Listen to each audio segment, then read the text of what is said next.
Swastiastu. Perkenalkan, saya Imade Andika Dwi Payana dari SD Negeri 1 Megati yang merupakan CGP Angkatan 9 dari Kabupaten Tabanan. Pada kesempatan hari ini, saya akan melakukan sesi wawancara bersama rekan saya, Iputu Aris Pramarta. Yang saya diskusikan dan wawancarai adalah terkait dengan persiapan atau praobservasi sebelum melakukan supervisi akademik. Selamat pagi Pak Putu Aris. Apa kabarnya hari ini? Sesuai dengan tujuan kita, pada hari ini kita akan melakukan praobservasi. Adapun hal yang akan kita diskusikan terkait dengan persiapan Bapak Aris sebelum melakukan supervisi akademik nanti.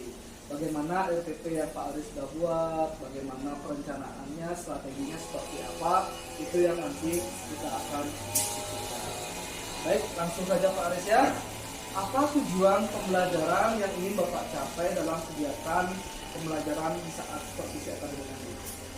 Tujuan pembelajaran yang ingin saya capai adalah peserta didik dapat menceritakan sikap dan perilaku yang dapat menjaga atau merusak kebenekaan diri. Terus untuk area pengembangannya yang hendak Pak Aris capai itu seperti apa? Area apa aja yang ingin Bapak Aris kembangkan? Yang pertama yaitu aspek pengetahuan, sikap, dan keterampilan. Terus yang kedua yaitu pengembangan profil pelajar Pancasila. Oke, ada aspek pengetahuan, sikap dan keterampilan, kemudian ada profil pelajar Pancasila. Baik, mengapa sih Pak Aris memilih aspek tersebut? Kan masih aja ada aspek-aspek yang lain itu, kenapa tidak diinputkan atau tidak dikembangkan dalam kegiatan ini? Saya memilih aspek tersebut dalam pengembangan karena aspek-aspek tersebut menurut saya penting dan memang dapat diukur ketercapaiannya. Baik, berarti aspek yang tadi Bapak Aris katakan itu merupakan dampak langsungnya dari kegiatan pembelajaran yang akan Bapak Aris lakukan. Baik, untuk selanjutnya Pak Aris, apa saja strategi yang Bapak Aris siapkan untuk mencapai tujuan pembelajaran yang sudah Bapak Aris rencanakan tadi? Strategi yang saya siapkan yaitu yang pertama, menggunakan metode diskusi, tanya jawab, penugasan, dan bermain peran dalam kegiatan pembelajaran. Terus yang kedua, memanfaatkan media PowerPoint atau video. Terus yang ketiga, saya juga ingin mencoba menerapkan konsep pembelajaran berdiferensiasi. Baik, sudah lengkap sekali yang Bapak Aris sampaikan. Ternyata dari segi metode sudah Pak Aris sudah melakukan variasi, ada diskusi, tanya jawab, penugasan, dan bermain peran yang Bapak Aris gunakan. Kemudian medianya Bapak Aris di sini menekankan pada video ya. Berarti ada slide nanti ya menggunakan PowerPoint yang akan Pak Aris gunakan. Kemudian untuk pembelajarannya yang menarik bagi saya ini melakukan Pak Aris menggunakan pembelajaran dengan konsep berdiferensiasi. Artinya nanti Pak Aris akan melakukan pembelajaran di mana ada caranya yang berbeda dari segi produk, dari segi proses, maupun dari segi konten. Artinya Pak Aris mengedepankan adanya pembelajaran yang berdiferensiasi. Baik, bagus sekali itu Pak Aris. Untuk selanjutnya, Pak Aris bisa ceritakan sedikit rancangan pembelajaran yang akan Bapak implementasikan itu seperti apa? Ceritakan sedikit. Dalam kegiatan pendahuluan, saya akan mengajak siswa untuk berdia dan menyanyikan lagu wajib. Terus berdoa ya? Berdoa dan menyanyikan lagu wajib. Terus dalam kegiatan ini, saya akan mengajak siswa untuk menjadi beberapa kelompok dan memberikan LKPD pada masing-masing kelompok. Terus dalam kegiatan penutup saya akan mengajak siswa untuk menyimpulkan dan merefleksikan kegiatan pembelajaran yang sudah dilakukan. Saya juga akan memberikan penilaian formatif. Baik, dari yang saya tangkap tadi dari penjelasan Pak Aris, yaitu ada dalam kegiatan pendahuluan, ada kegiatan berdoa seperti biasa Pak Aris ya. Mungkin ada absensi siswa, menanyakan kabar siswa, bagaimana perasaannya, mungkin nanti bisa ditambahkan Pak Aris. Kemudian dalam kegiatan inti juga Pak Aris nanti akan melakukan diskusi, membentuk siswa menjadi beberapa kelompok ya. Ada LKPD berarti Pak Aris ya? Iya, ada LKPD-nya yang di sana mungkin apa sih LKPD-nya? Apa sih untuk gininya siswa ya? Kegiatan siswa yang harus dilaksanakan ya. Baik. Kemudian untuk di penutup Pak Aris juga akan melakukan refleksi dan memberikan tes terakhir ya, tes penilaian formatifnya untuk mengetahui mungkin keberhasilan pembelajaran yang sudah dicapai, Pak Aris ya. Baik Pak Aris, untuk yang terakhir ini, apa yang Bapak Aris dapatkan dari percakapan kita pada hari ini? Saya akan menjadi lebih siap untuk mengimplementasikan rancangan pembelajaran yang sudah saya siapkan. Berarti merasa lebih percaya diri ya, mematangkan apa yang sudah disiapkan, rasa percaya diri muncul, berarti saya sudah siap untuk melaksanakan kegiatan pembelajaran yang nantinya Bapak Aris akan disupervisi langsung oleh saya. Baik Pak Aris, terima kasih atas waktunya, observasinya kita cukupkan sampai di sini. Nanti kita akan lanjut pada kegiatan observasi di kelompok. Itu Pak Aris ya. Kegiatan hari ini, kegiatan praobservasinya saya tutup dengan paramosan. Om Santi Santi Santi. Terima kasih.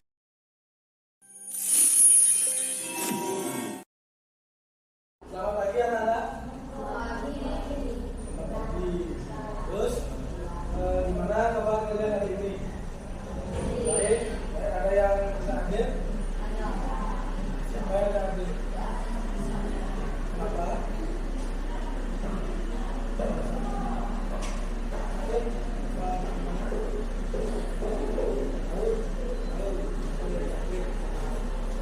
Kita sebelum mulai pembelajaran, kita terlebih dahulu menyanyikan lagu nasional, yaitu lagu Indonesia Raya.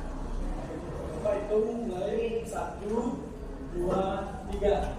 Indonesia tanah air, tanah tumpah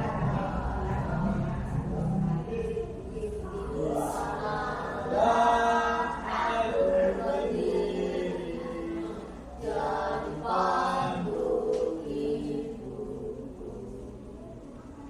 Indonesia kebangsaan, bangsa dan tanah airku. Marilah kita bersatu, Indonesia bersatu. Hiduplah tanahku, hiduplah negeriku, bangsaku, rakyatku semuanya. Bangunlah jiwanya, bangunlah badannya untuk Indonesia Raya. Indonesia Raya, merdeka, merdeka, tanahku, negeriku yang ku cinta. Indonesia Raya, merdeka, merdeka, hiduplah Indonesia Raya.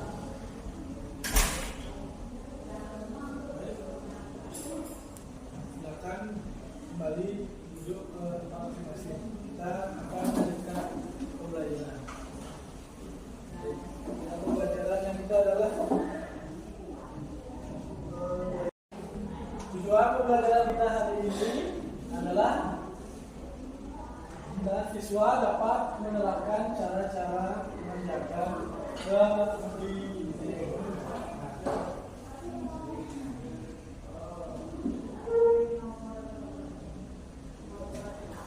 Terus kalian masih ingat kan kesepakatan dan keyakinan kelas kita di awal pembelajaran? Yang pertama, tutup pintu dan beri salam sebelum masuk. Terus yang kedua, yang keyakinan kelasnya yaitu bersikap jujur, bertanggung jawab, saling menghargai, ramah, sopan, yang peduli, terus menyimak dengan baik. Kalian harus menyimak pembelajaran dengan baik. Nah, untuk itu sekarang Bapak akan membagi dua kelompok, itu kelompok 1 dan kelompok 2, untuk mengerjakan tugas yang akan Bapak berikan setelah slide ini. Itu tugasnya yang pertama, tugas kelompok 1 adalah membuat cara menjaga kebinekaan dalam bentuk peta pikiran. Sudah bisa kan buat peta pikiran? Nah, terus untuk kelompok 2, membuat cara menjaga kebinekaan dalam bentuk PowerPoint menggunakan Canva. Kan sudah bisa kan menggunakan Canva? Baik, sekarang anak-anak siapkan peralatannya dan mulai mengerjakan tugas untuk membuat. Sebelum kalian mengerjakan tadi tugas yang berikan, tidak mau sekarang kalian bisa menyimak terlebih dahulu video yang tayangan sehingga kalian nanti lebih mudah memahami tugas yang kalian buat masing-masing kelompok. Silakan kalian simak dengan baik-baik.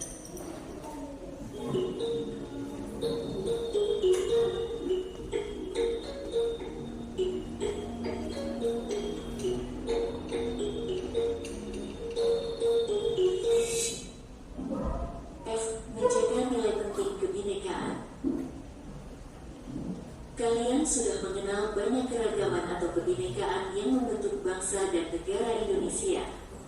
Mulai dari keragaman gender, keragaman suku dan budaya, keragaman agama, hingga keragaman ras dan antar golongan. Apa nilai penting kebinekaan tersebut dan bagaimana menjaganya? 1. Nilai penting kebinekaan. Setiap orang maupun kelompok masyarakat selalu memiliki kelebihan masing-masing. Tidak ada orang atau kelompok masyarakat yang tidak memiliki kelebihan dibanding yang lain. Ada yang kelebihannya bersifat fisik, ada yang kelebihannya bersifat pikiran, ada yang kelebihannya bersifat keterampilan maupun kelebihan dalam perilaku lain. Karena setiap orang atau kelompok memiliki kelebihan masing-masing, maka tidak ada orang atau kelompok yang boleh merasa lebih hebat dari orang atau kelompok lainnya. Sebaliknya, juga tidak boleh ada orang atau kelompok yang merasa lebih rendah dari yang lain karena semuanya sama di hadapan hukum. Dengan demikian, tidak boleh ada yang saling merendahkan antar orang atau antar kelompok masyarakat. Sebaliknya, antar orang atau antar kelompok malah harus bekerja sama satu sama lain sehingga dapat membentuk masyarakat yang kuat karena dapat menggabungkan kelebihan masing-masing. Hal tersebut dapat diumpamakan dengan lidi dan sapu. Lidi sangat mudah dipatahkan dan hanya punya sedikit manfaat, tetapi banyak lidi yang dikumpulkan menjadi satu dan diikat sebagai sapu akan menjadi sangat kuat serta memiliki lebih banyak manfaat. Itulah nilai penting kebinekaan Indonesia. Setiap orang maupun kelompok juga akan meningkat kualitasnya bila berhubungan dan bekerja sama dengan orang atau kelompok lain yang berbeda dengan dirinya. Masyarakat yang menutup diri dan menolak bekerja sama dengan masyarakat lain yang berbeda tidak akan dapat maju dan malah akan menurun. Kelompok masyarakat yang menolak bekerja sama dengan masyarakat lain yang berbeda akan mengalami entropi budaya atau penurunan kualitas budaya. Hal tersebut berlaku pada setiap kelompok gender, pada suku, pada pemeluk agama, dan juga pada setiap ras maupun golongan. Kalau ingin maju, harus siap bekerja sama dengan gender, suku, pemeluk agama, hingga ras dan golongan yang berbeda dengan dirinya. 2. Menjaga kebinekaan. Seperti disebutkan di atas, agar seseorang atau sekelompok orang bisa maju perlu menghargai, membangun hubungan, serta bekerja sama dengan orang atau sekelompok orang lain yang berbeda dengan dirinya atau kelompoknya. Hal itu berlaku bagi seluruh umat manusia, terutama bangsa Indonesia yang sangat berbineka. Menghargai, membangun hubungan, serta bekerja sama dengan orang atau kelompok yang berbeda itulah yang harus dilakukan dalam menjaga kebinekaan. Baik pada kelompok gender, suku dan budaya, pemeluk agama, juga kelompok ras serta golongan. Dengan melakukan 3 hal itu kebinekaan terjaga dan bangsa Indonesia dapat maju. Hal seperti itu harus dilakukan antar gender. Laki-laki perlu menghargai, membangun hubungan, serta bekerja sama dengan perempuan di berbagai bidang agar bisa maju. Perempuan juga harus melakukan hal serupa dengan laki-laki. Masing-masing punya kelebihan yang perlu digabungkan satu sama lain. Setiap suku dengan budayanya masing-masing juga perlu menghargai, membangun hubungan, serta bekerja sama dengan suku lain dengan budayanya yang berbeda. Merendahkan suku lain karena merasa di daerahnya sendiri tidak akan membuat sukunya sendiri maju. Sebaliknya, Dengan terbiasa bekerja sama dengan suku serta budaya lain malah akan membuat sukunya sendiri maju dan berbudaya kuat. Setiap umat beragama tentu meyakini ajaran agamanya sendiri. Semakin kuat keyakinan pada agamanya sendiri akan semakin mudah menghargai, membangun hubungan, serta bekerja sama dengan umat lain karena tidak takut terpengaruh agama lain. Itulah yang akan membuat setiap umat maju dan berkesejahteraan secara bersama-sama, menghargai, membangun hubungan, dan bekerja sama juga perlu dilakukan suatu kelompok ras dan juga setiap golongan dengan kelompok ras serta golongan lain. Kalian kan sudah menyaksikan video tentang menjaga kebinekaan. Dan apakah ada pertanyaan? Dan nanti kita lanjut untuk membuat tugas kelompok yang artinya kita ingat tugasnya masing-masing kan. Kelompok 1 menggunakan MBP, kelompok 2 menggunakan apa? Dan tidak ada pertanyaan lagi, kita lanjut membuat tugas kelompok masing-masing. Silakan mulai dikerjakan.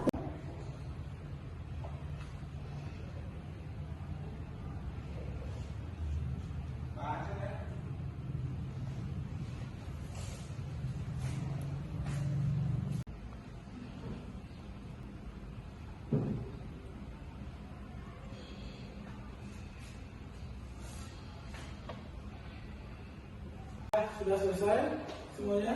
Sudah baik.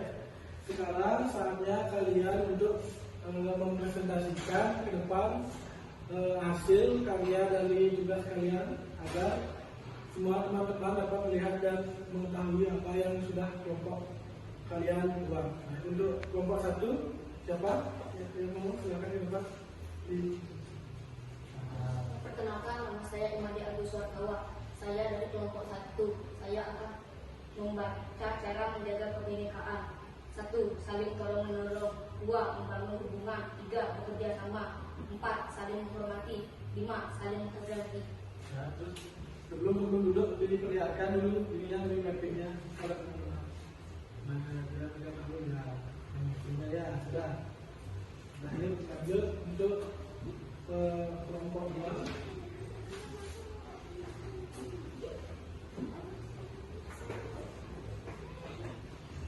Perkenalkan, saya Unisa, perwakilan dari kelompok 2. Saya akan mempresentasikan kesempatan saya dari kelompok saya. Saling menghargai satu sama lain.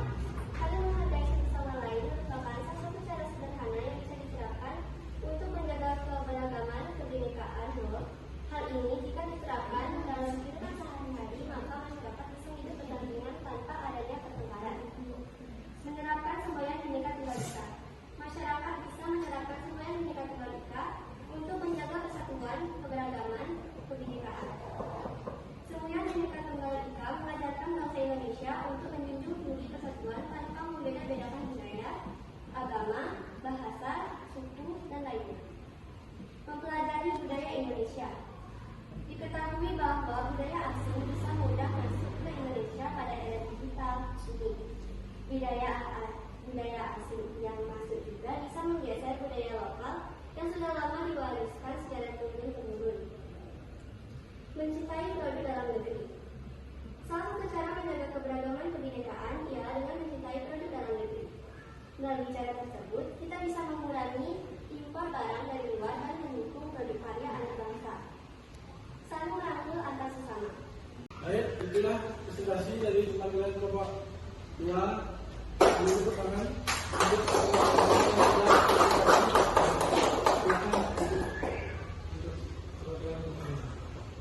baik, kalian sudah tadi dari awal mempelajari dan membuat tugas dengan video, dan sekarang waktunya kalian apakah pelajaran yang kalian lakukan tadi masuk apa tidak. Nah, sekarang Bapak tanya apa yang sudah kalian pelajari tadi dari awal pelajaran sampai membuat tugas dan menonton video. Apa yang kalian pelajari tadi? Menjaga keberagaman. Menjaga keberagaman. Jadi saling menghargai. Lagi apa lagi yang tadi? Ayo. Iya, apa lagi?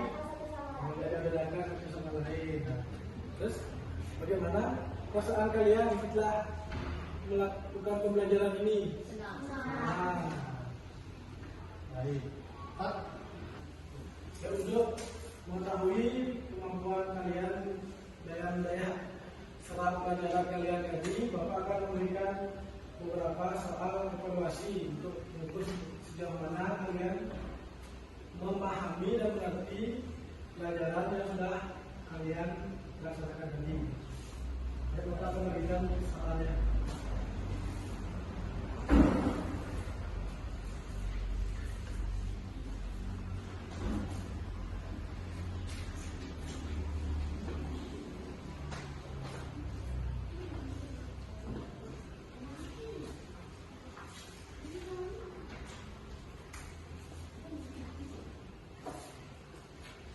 Silakan dikerjakan.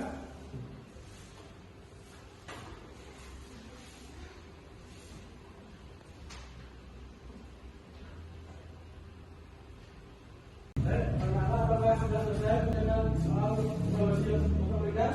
Ya. Baik, kalau sudah selesai, Bapak akan ambil dan berikan.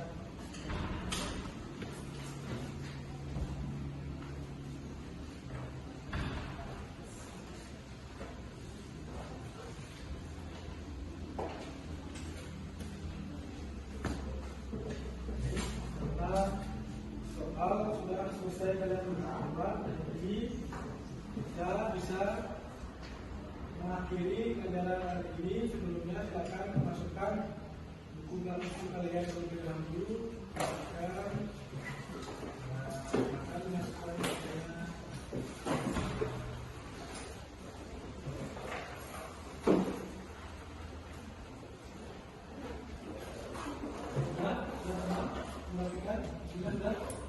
Sebelum kita pulang, ada baiknya kita berdoa terlebih dahulu. Bapak pimpin doanya ya. Baik anak-anak, sebelum kita pulang, mari kita berdoa bersama dengan percayaan dan agama masing-masing. Berdoa mulai.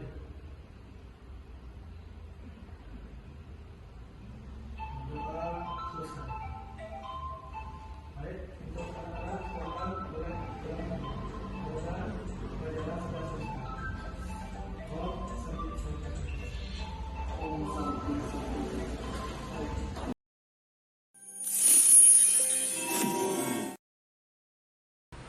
Baik, Om Swastiastu.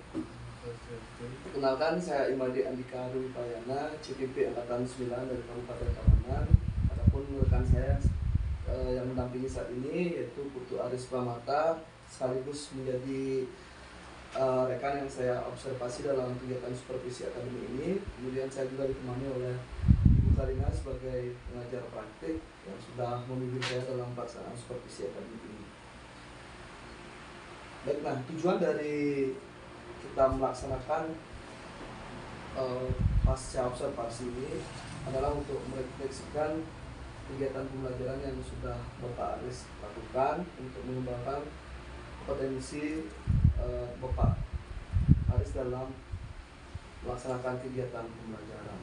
Kita sebelumnya sudah melaksanakan pra-observasi, dan yang terakhir kita sudah melaksanakan observasi supervisi teknis secara langsung ketika Bapak Aris mengajar di kelas 5. Baik, langsung saja Pak Aris, bagaimana kira-kira perasaan Bapak ketika diobservasi?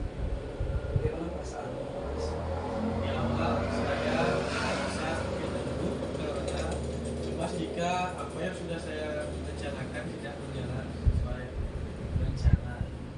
Menurut saya hal itu adalah hal yang wajar ketika kita diamati oleh seseorang, apalagi mungkin nanti kita diamati oleh atasan kita akan merasakan hal yang sama. Itu merasa di awal itu kita merasa buruk, namun seiring berjalannya waktu ketika pembelajaran sudah mulai cair, kita akan menemukan titik titik kita bisa mengontrol lagi semuanya dan sesuai dengan rencana yang sudah kita rencanakan.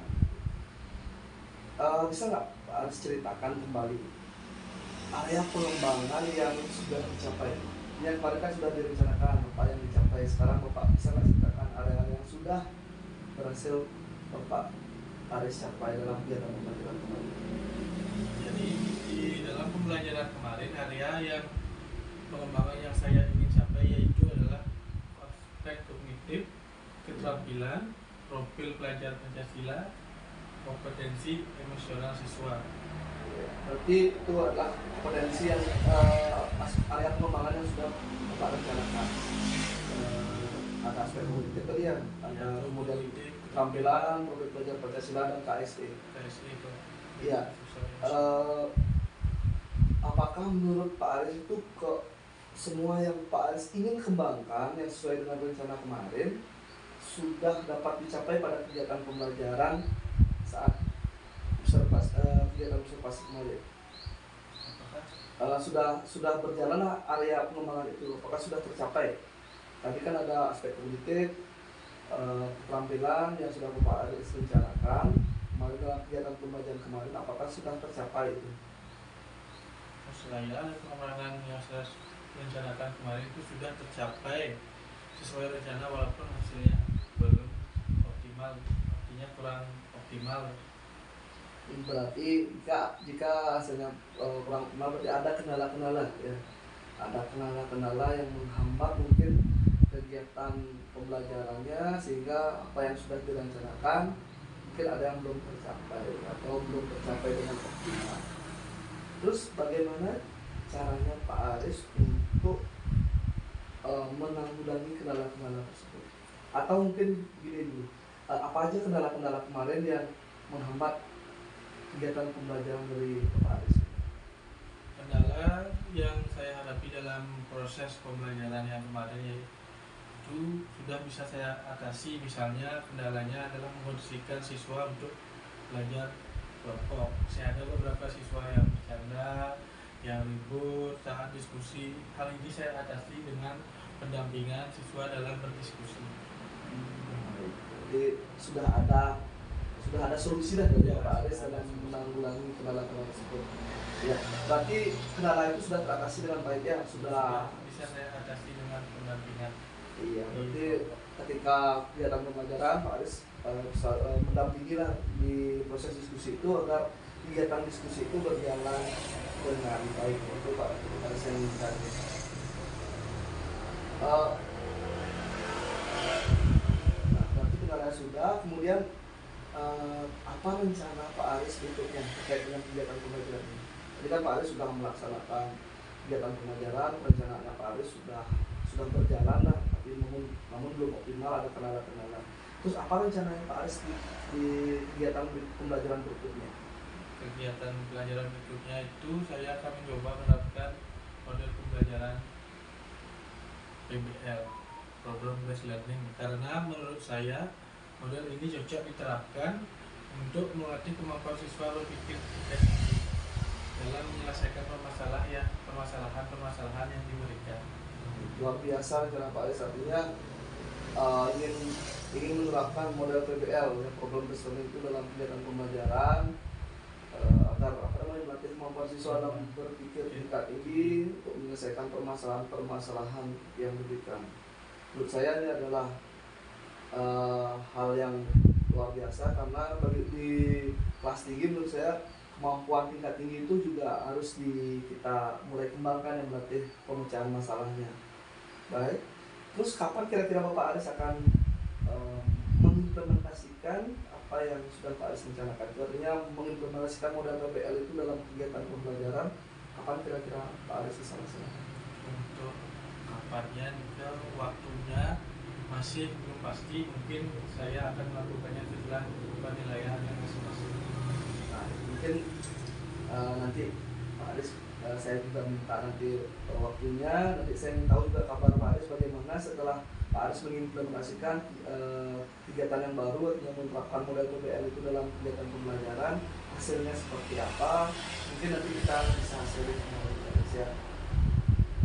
Baik, itu aja yang bisa kita diskusikan pada kegiatan hari ini, pada kegiatan saat ini. Untuk